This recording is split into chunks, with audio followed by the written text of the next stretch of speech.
पहले पार्ट में देखा कैसे तुम्हारा अटेंशन कंट्रोल किया जा रहा है, लेकिन अब बात अटेंशन की नहीं है। अब बात है तुम्हारा आइडेंटिटी की, क्योंकि तुम्हारा डिजिटल क्लोन तुम्हें रिप्लेस कर रहा है।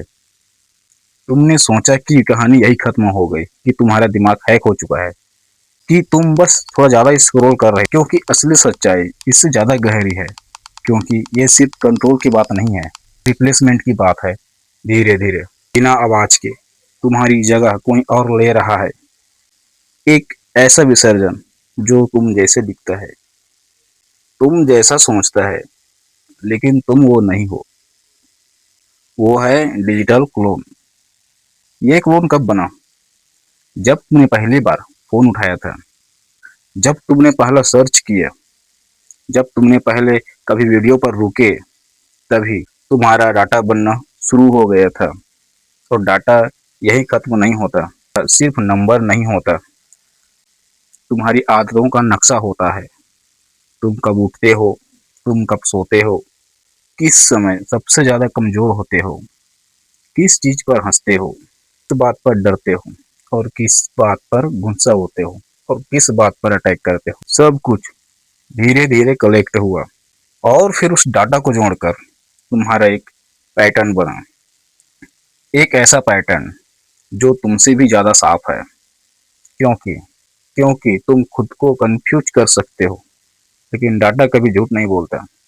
अब यह पैटर्न एक सिस्टम में डाला गया, जैसे algorithm, machine learning, AI model. इन सब ने तुम्हारा बिहेवियर को समझा और फिर प्रिडिक्ट करना शुरू कर दिया। पहले छोटी छोटी चीजें, तुम ये वीडियो देखोगे, पहले छोटी छोटी चीजें, तुम ये वीडियो देखोगे, तुम किसी भी फोटो पर रुकोगे, तुम ये खरीदोगे, तुम ये मानोगे, तुम इस तरफ झुकोगे, और धीरे धीरे प्रेडिक्शन रेडी बन गया, क्योंकि तुम वही करने लगे जो सिस्टम पहले एक्सेप्ट कर रहा था। अब फर्क समझो, पहले तुम डिसाइड करते थे, अब तुम प्रेडिक्ट हो चुके हो। और जो इंसान प्रेडिक्ट हो जाए, उसे कंट्रोल करना आसान हो जाता है। अब तुम्हारा डिजिटल क्लोन वो सिर्फ एक कॉपी नहीं है, अब वो तुम्हारा एक मॉडल बन चुका है, जो तुम्हारे फ्यूचर को सिमुलेट कर सकता है। अगर तुम्हें 10 ऑप्शन दिए जाए, तो सिस्टम को पहले से पता है कि तुम कौन सा चुनोगे। अगर उसे ये पता है, तो वो तुम्हें वही 10 ऑप्शन क्यों देगा? वो तो तुम्हें सिर्फ वही ऑप्शन दिखाएगा जो वो चाहता है कि तुम चुनो, और वही तुम्हारी फ्रीडम खत्म हो जाती है। तुम्हें लगता है कि तुम्हारे पास चॉइस है, लेकिन सच तुम्हारे सामने रखी गई चॉइस ही तुम्हारी लिमिट है।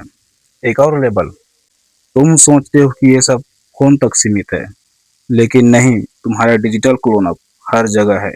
Shopping apps, social media, search engine, यहाँ तक कि तुम्हारे एड्स, रिकमेंडेशन, सब उसी क्लोन के हिसाब से चल रहे हैं। तुम्हें वही दिखेगा जो तुम इंगेज रहे, क्योंकि तुम प्रोडक्ट नहीं खरीद रहे, तुम खुद प्रोडक्ट बन चुके हो। तुम्हारा अटेंशन, तुम्हारा टाइम, तुम्हारा थिंकिंग सेल हो रहा है, सब सेल हो रहा है।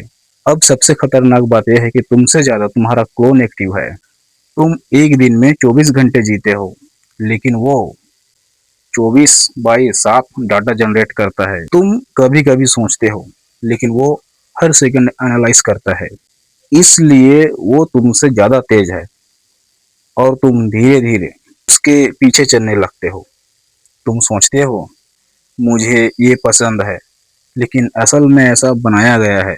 सवाल ये नहीं है कि सिस्टम तुम्हें कंट्रोल कर रहा है कि नहीं, सवाल ये है तुम्हारा कंट्रोल अब बचा कितना है। क्योंकि कंट्रोल वापस अचानक से नहीं आता, और धीरे धीरे कम हो जाता है। पहले अटेंशन जाता है, फिर हॉबिट जाता है, फिर थिंकिंग, आखिर में आइडेंटिटी। अब तुम खुद से पूछो, क्या तुम वही इंसान हो जो 5 साल पहले थे? और बदले हो तो किसने बदला, तुमने या सिस्टम ने? यही सबसे अनकंट्रोलेबल सवाल है। अब बचने की बात, इस लेवल पर एस्केप आसान नहीं है, लेकिन नामुमकिन भी नहीं है। पहला स्टेप अवेयरनेस। जब तुम समझ जाते हो कि तुम्हारे साथ क्या हो रहा है, जो गेम बदलने लगता है।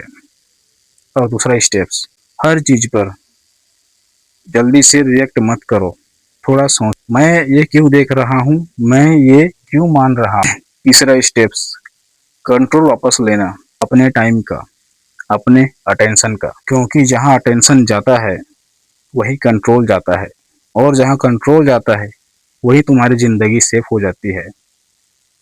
अब आखिरी सवाल, क्या तुम्हारा डिजिटल क्लोन तुमसे ज्यादा स्मार्ट हो चुका है? क्या वो तुम्हें रिप्लेस कर देगा या तुम कंट्रोल करोगे? फैसला अभी भी तुम्हारे हाथ में है, लेकिन ज्यादा समय तक नहीं। सब्सक्राइब कीजिए और शेयर कीजिए। धन्यवाद।